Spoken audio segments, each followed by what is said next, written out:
দুই বডি একসাথে এইভাবে থাকবে, এটা হচ্ছে ওয়ান পেয়ার। ঠিক আছে, এটা হচ্ছে ওয়ান পেয়ার। এইভাবে যখন সেলাই করব, এই দুইটা মিলে এক জায়গায় থাকাটাই হচ্ছে ওয়ান পেয়ার। হ্যাঁ, এই যে এখান থেকে শুরু করে এই প্রথমে নিচের ফোল্ডারে দিব, তারপরে উপরের ফোল্ডারে দিব।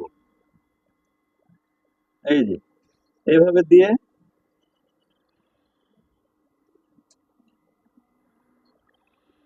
এই যে এখান থেকে শুরু করে একটু মেশিনটা চালাই দিব, তারপরে